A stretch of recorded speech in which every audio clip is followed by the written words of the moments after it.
करने लगे मेरा संसार में कोई नहीं, मैं अकेला हूं, तब समझना तुम्हारे जीवन में आकिंचन धर्म उतर रहा है। ये संसारी प्राणी अकेलेपन को दूर करना चाहता है और ये आकिंचन कहता आप वेलकम अकेलेपन को। लगना चाहिए मैं अकेला हूं, मेरा कोई है नहीं, घुटन होना चाहिए। लेकिन ये घुटन महसूस करना नहीं चाहता। मेरे पास आ जाते महाराज अकेलापन लग रहा, क्या करूं?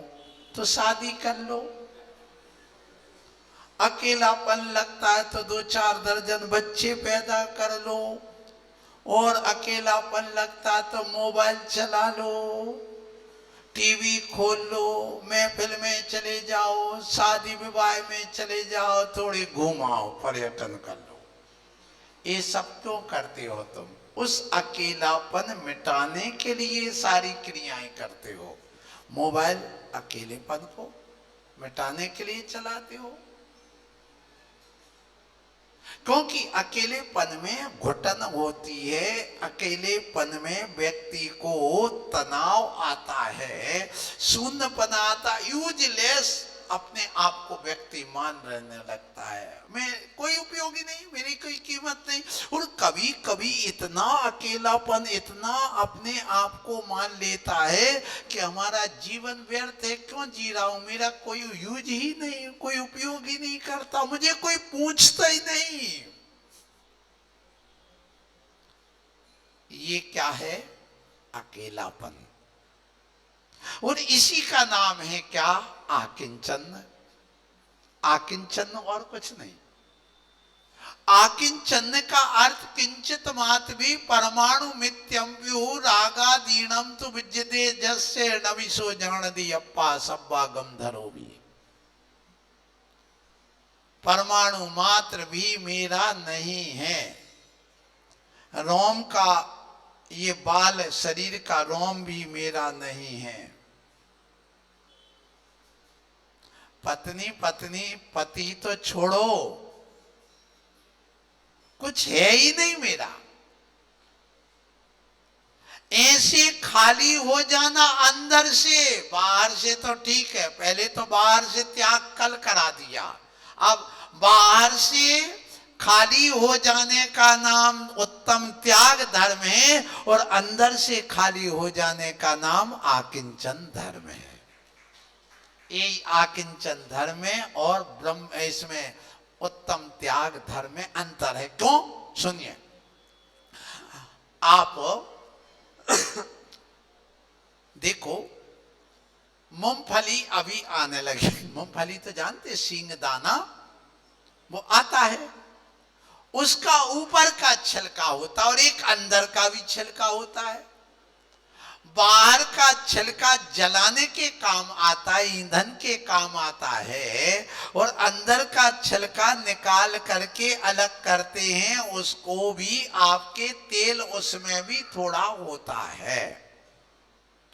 वो अंदर लाल लाल उस अंदर की मिगी से, उस बादाम से अंदर चिपका रहता है। तो उत्तम त्याग और उत्तम आकिंचन में ये अंतर है कि जो बाहर का छिलका है उसको त्याग कर देना, निकाल देने का न उत्तम त्याग धर्म है, और जो छिलका वो मिगी के ऊपर, उस मूंगफली के दाने के ऊपर जो लालपन लगा है उसको हटा देने का नाम आकिंचन धर्म है। यही दोनों में अंतर है। वो अंदर का भी निकल गया, अभी बाहर निकाला था, अब अंदर का भी निकालो। और इसको निकाल करके लगार मात्र भी नहीं बचे। दूध लाए, बर्तन में रखा, दूसरे बर्तन में रख दिया, थोड़ा थोड़ा सफेद सफेद चारों ओर उस गिलास में लगा है, पानी डाला तो पानी भी वो सफेद सफेद हो गया।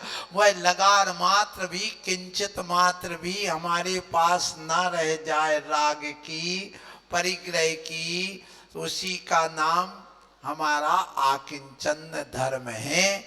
पूरे खाली हो जाना, पूरे खाली हो जाना। तराजू है, तराजू का बैलेंस कब बनाते हो? जब पूरा खाली कर दे तो फिर मिलाते हो, उसके बीच का जो वो रहता है क्या, नीडल, नीडल कांटा कहो, नीडल कहो कांटा कहो एक ही बात है, उसको मिलाते। वो नीडल इधर जा रही कि इधर जा रही, बीच में रह रही, कहां रह रही। बस जब हमारे अंदर से राग और देश दोनों निकल गए, जब अंतरंग और बहिरंग परिग्रह निकल गए, खाली हो गया, अब उस समय बिल्कुल बराबर हो गई, एक बराबर बैलेंस बन गया। तो पूर्णता जब खाली हो गई, उस समय हमारा आकिंचन धर्म आ गया। ऐसा यह आकिंचन धर्म कहता है, जो मेरा है सो मेरा है, तेरा है सो तेरा है। फिर और ऊपर उठ जाते हैं तो क्या कहता हुआ है, अभी तक तो श्रद्धा में कहा था जो तेरा है सो तेरा है, ना जो मेरा है सो मेरा है। तो अब क्या कहता है, ना तेरा है ना मेरा है, चिड़िया रेन बसेरा है। त्याग में कहा था जो तेरा है सो तेरा है, जो मेरा है सो मेरा, ये त्याग धर्म हो गया। आकिंचन धर्म में कह दिया, ना तेरा है ना मेरा है, चिड़िया रेन बसेरा, सब छोड़ना है। अब पीछे कमंडल मेरा था, अब ये भी नहीं, ये शरीर मेरा था, अब ये भी नहीं, ये भी छोड़ने लगे। ऐसी अवस्था आ जाना ये आकिंचन धर्म है। और इसके लिए आप लोगों ने आज अभी पूजा पढ़ ली है क्या, परिग्रह 24 भेद त्याग करें, और घटती तृष्णा भाव उच्छेद, घटती जान, परिग्रह 24 त्याग दिए, 6 10 बहिरंग और 14 अंतरंग, ये त्याग दिए, त्याग दिए। अब त्याग के बाद तृष्णा भाव उच्छेद, जो अंदर उसमें लगा हुआ है कि ये मुझे, मैंने छोड़ा, ये छोड़ा, ये छोड़ा, इसका भी त्याग करना, सो आकिंचन है। जब मेरी दीक्षा हुई, क्षुल्लक दीक्षा आचार्य गुरुवर विद्यासागर जी महाराज के कर कमलों से 10 फरवरी 1987 को नैनागिरी में, वहां जब दीक्षा हुई तो उस समय सागर यूनिवर्सिटी के मल्होत्रा जी कुलपति महोदय थे, उन्होंने मुझे पढ़ाया, परिचय था, मैंने पढ़ाने का अर्थ परिचय हो गया था। कुलपति पढ़ाते नहीं है, पर भी कभी कभी उनसे मिलने चले जाते।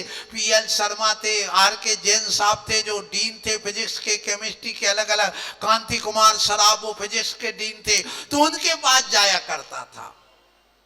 तो उन्होंने क्या कहा कि जब वहां दीक्षा हुई, 23 दीक्षा में 17-18 लड़के ऐसे थे, लड़की ऐसी थी जो सागर यूनिवर्सिटी से पढ़ करके दीक्षा लेना पहुंची थी। अब बताओ, 23 में 18 लोग कहां के, सागर यूनिवर्सिटी हरि सिंह घोष गौर विश्वविद्यालय के पढ़ने वाले विद्यार्थी, दीक्षा लिया एक साथ। तो कुलपति महोदय आए और उन्होंने एक बात कही, मुझे आज भी ध्यान है। उन्होंने कहा, जैन धर्म एक ऐसा धर्म है जिसमें त्याग का भी त्याग किया जाता है। इसका मतलब क्या हुआ, मैं समझ नहीं पाया। मैंने आचार्य महाराज से दूसरे दिन भक्ति के समय पूछा, जब क्लास महाराज लेते थे, पूछा कैसा लगा दीक्षा में, क्या लग रहा। तो आचार्य महाराज से पूछा मैंने कहा, गुरुदेव मुझे एक बात पर समझ में नहीं आई। हमारे जो यूनिवर्सिटी के मल्होत्रा जी आए थे, उन्होंने कहा जैन धर्म एक ऐसा धर्म है जिसमें त्याग का भी त्याग किया जाता है। ये बात मेरी समझ में नहीं आई। तो आचार्य महाराज ने क्या समझाया, हे निर्भय सागर, त्याग का भी त्याग करने का मतलब है जो तुमने त्याग कर दिया है उसके कहने का और स्मरण करने का भी त्याग कर देना। मैंने ये छोड़ दिया, मैंने ये छोड़ दिया, मैंने ये छोड़ दिया, इसका स्मरण भी नहीं रहना। उसके कहने का भी त्याग कर देना, यही आकिंचन धर्म है। यदि तेरे अंदर मैंने ये छोड़ दिया, मैंने ये छोड़ दिया, मैंने ये छोड़ दिया, मेरी इतनी प्रॉपर्टी थी, मेरा ये था, बोले अभी नहीं छूटा तेरा, अभी आकिंचन धर्म नहीं आ रहा, तेरे मन में तो अभी भी है, तभी तो तू रट रहा है। इसलिए त्याग तो हो गया, लेकिन आकिंचन नहीं हुआ भी। और जब तक आकिंचन नहीं होगा, तुम पूरा खाली नहीं होगा अंदर और बाहर से, तब तक तुम अपनी ब्रह्म आत्मा में लीन नहीं हो सकेगा। इसलिए इन सबको छोड़ो। अरे क्या तुम अपने शरीर को कह रहा मेरा? अरे शरीर क्या है? शरीर को कैसे, मुख को शक्ल कहते, तेरी शक्ल कैसी, तेरा शरीर कैसा है? बताओ, आत्मा शक्लवान होता कि अक्लवान होता है? आत्मा की शक्ल होती कि अकल? बताओ। आत्मा शकल वाला नहीं होता। अरे आत्मा तो अकल वाला होता, इसलिए आत्मा ज्ञान दर्शन स्वरूप ही है, ये हाड़ मास वाला नहीं है। जब तेरे जीवन में शक्ल ना आके अकल आ जाए ध्यान में, तो आकिंचन धर्म आ गया। ज्ञान स्वरूपी हो जाए तो तेरा आकिंचन धर्म आ गया। और यदि तेरे जीवन में शक्ल आ रही है बार बार, तो कहता नहीं अभी नहीं, क्योंकि आत्मा अक्लवान है, शक्लवान नहीं। बस, क्योंकि ये शक्ल भी पुद्गल है, बहुत गलत है। ये भी नहीं रहे, ये भी भान हो जाए कि नहीं मैं इससे पृथक हूं और मेरा इससे कोई संबंध नहीं। इसलिए वह कहता तृष्णा भाव उच्छेद, घटती जान घटाइए, बढ़ाइए नहीं घटाइए। अब घटाने का समय आ गया है, क्योंकि ढलती उम्र है। यहाँ पर जवान लोग कम बैठे हैं, सब रिटायरमेंट वाले बैठे हैं।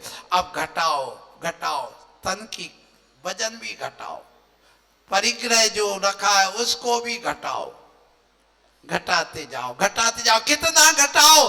मैं बता देता हूं। आचार्य गुरुवर अभिनंदन सागर जी महाराज के शरीर की काया का वजन था कितना? 70 किलो। घटाते घटाते घटाते घटाते 23 किलो बचा। कितना? जिस समय समाधि हुई उस समय 23 किलो 800 ग्राम वजन बचा था। अब बताइए कितना घटाया, कितना घटाया, कितना घटाया? ऐसे हाड़, वकीले हाड़ और ऊपर से जैसे कपड़ा ढक दिया हो, ऐसी चमड़ी कपड़े जैसी बची, पतली। अंदर का पूरा पूरा मांस सूख गया। इतना घटाते गए घटाते गए घटाते गए। ये है आकिंचन धर्म। थोड़ी सी गाल घुस गए उपवास करते, आंखें घुस रही हैं, चक्कर आ रहे हैं, कहते अभी तेरे जीवन में आकिंचन धर्म नहीं आया। आकिंचन धर्म अपनाती है मक्खी। मक्खी, हाँ, क्यों?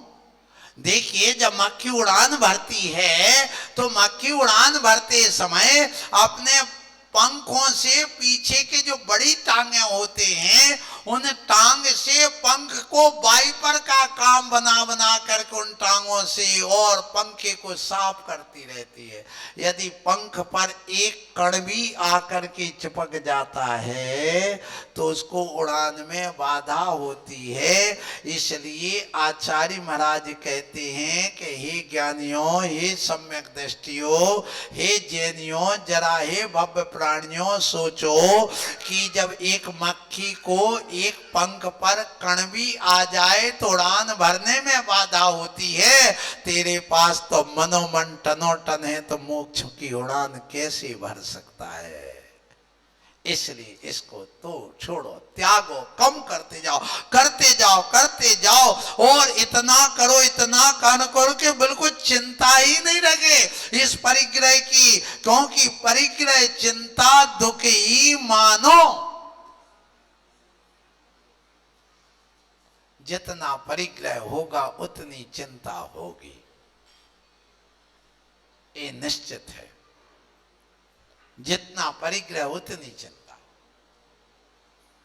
आप देख लो, विचार कर लेना। ये जो परिग्रह धन दौलत तुमने इकट्ठा कर लिया, ये तुम्हारी चिंता बढ़ाता जा रहा, बढ़ाता जा रहा, बढ़ाता जा। बेटा चिंता नहीं बढ़ाता, तुम्हारी बेटा तुम्हारी चिंता को दूर करता है। किसी के यहां 4 करोड़ रुपए रखे हैं और किसी के यहां 4 बेटे हैं। बताओ चिंता ज्यादा किसको होगी? चिंता किसको होगी?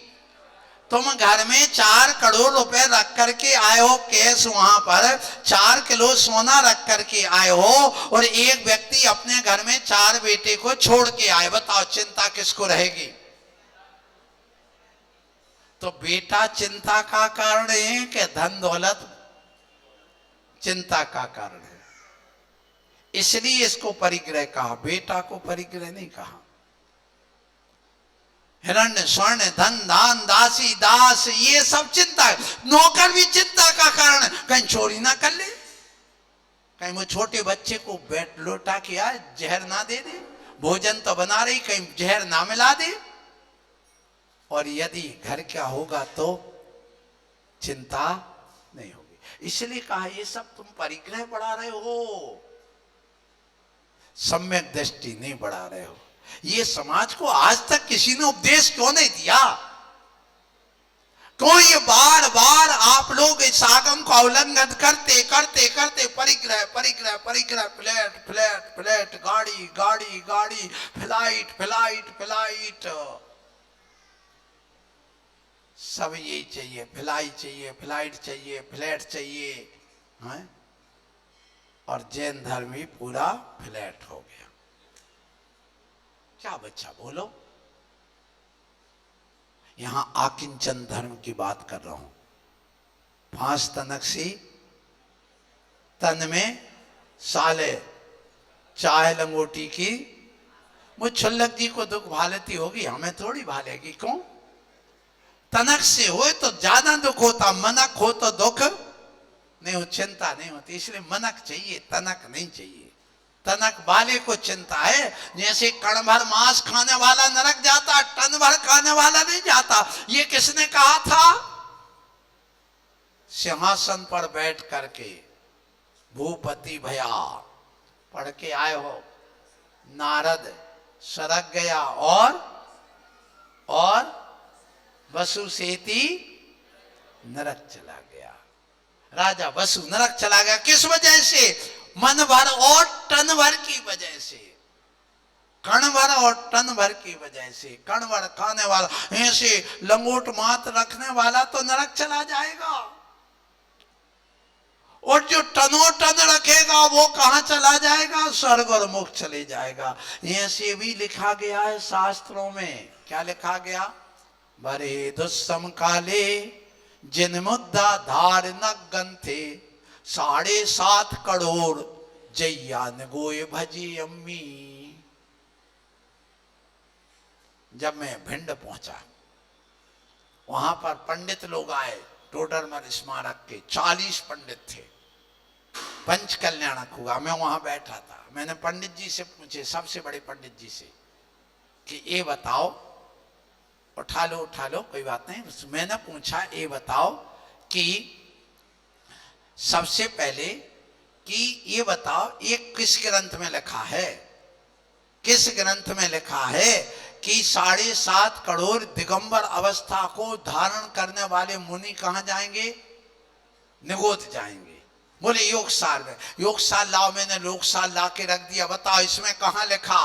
उन्होंने कहा इसमें तो नहीं लिखा। तो कौन सी योगसार में लिखा? देखिए विचार करना कि जो जिन मुद्दाधार निर्ग्रंथ अवस्था को धारण करने वाला निगोद जाएगा और कपड़े पहनने वाला मोक्ष चला जाएगा। मैंने कहा ऐसा कौन लिख सकता? बताओ। कपड़े वाला लिख सकता है, दिगंबर नहीं लिख सकता। ये वहां पर लिखा हुआ। तो वो योग सार अपने में नहीं लिखा। तो मैं ऐसे ही कहना चाहता हूं आज यहां कि ऐसे अर्थ नहीं निकाल लेना कि 5 तनकसी तन में साले चाहे लंगोटी की दुख वाले। मतलब थोड़ा सा परिग्रह तो दुख का कारण है, बहुत सारा दुख का कारण है, वो तो सुख का कारण है। ऐसा अर्थ मत लगाना। अर्थ यहां आकिंचन धर्म में यही है कि थोड़ा भी परिग्रह दुख का कारण है, इसलिए समता धारण करो, वैराग्य धारण करो और जिन मुद्रा को धारण करो। ये आज का धर्म है, ये आज का धर्म है कि आज मुनि बनना चाहिए आकिंचन धर्म के दिन। उसको इतना वैराग, इतना वैराग, इतना वैराग कि चला जाए भगवान के सामने, हे भगवान ये दुख का कारण है, ये परिग्रह, ये पड़ा, सब छोड़ करके कम से कम भावों से तो बन जाओ। इतनी भावना तो कर लो कि मुझे दुख का कारण है, परंतु ये आशा मरती नहीं, आशा चल रही है, चल रही है, चल रही है, बढ़ती चली जा रही है। लेकिन अभी वैराग्य की ओर नहीं बढ़ पा रहे।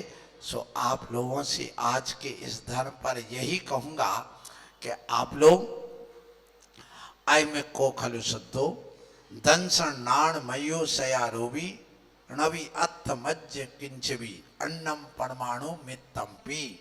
मैं एक अहमिक को, मैं एक हूं, शुद्धो, मैं निश्चय नय से शुद्ध हूं, ज्ञाता दिष्टा हूं, परमाणु मात्र भी मेरा परिग्रह नहीं हो सकता, ये तन आदि नहीं हो सकता। इतना श्रद्धा में बैठा लो, आज के दिन श्रद्धा में बैठा लो और श्रद्धा में, आस्था में बैठा करके बस एक ही अंदर से कर लो कि मैं एक अकेला आया हूं, अकेला जाऊंगा, मैं निर्मम हूं, मैं अपने आप से बिल्कुल पृथक हूं।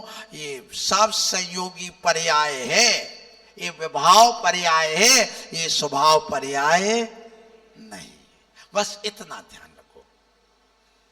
मुझे उस स्वभाव पर्याय को, शुद्ध पर्याय को प्राप्त करना, उसके लिए मैं आकिंचन धर्म को आज स्वीकार कर रहा हूं और मेरा कोई भी संबंध पर द्रव्य से नहीं है। इसलिए आज इतना ही धर्म का अर्थ है। सो आप लोग आज इस आकिंचन धर्म को स्वीकार करके बस 1301 सबका मालिक एक, क्या कहा? 1301 बोली लग रही थी, कितने की गई? 1301। कितने की? तो वो बोली क्या कहती? 1301। कौन है वह? आत्मा।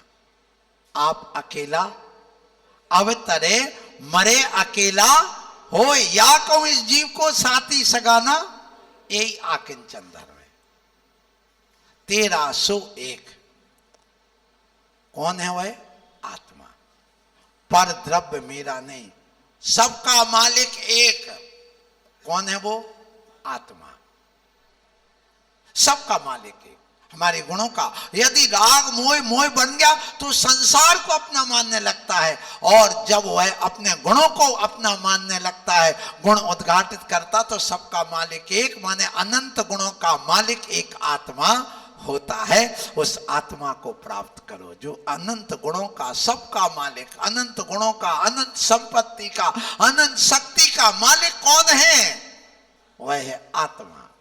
उसको प्राप्त कर लो, बस यही कहूंगा। इसलिए उस सबके मालिक एक को, चाहे आत्मा कहो, परमात्मा कहो, ईश्वर कहो, अल्लाह कहो, खुदा कहो, ब्रह्मा कहो, विष्णु कहो, महेश करो, बुद्ध कहो, हरि हर कहो, जो कहना सो कहो, लेकिन वह आत्मा ही एक ऐसा आत्मा है जो हमारा अपना है, सबका मालिक है। और ऐसा वह सोच करके अपने आप को आगे आत्म तत्व में लीन, ब्रह्म तत्व में लीन होने का दिन कल आने वाला है। आप उस ब्रह्म तत्व में लीन हो, यही आज का धर्म है। बोलो महावीर भगवान की। जी महाराज की।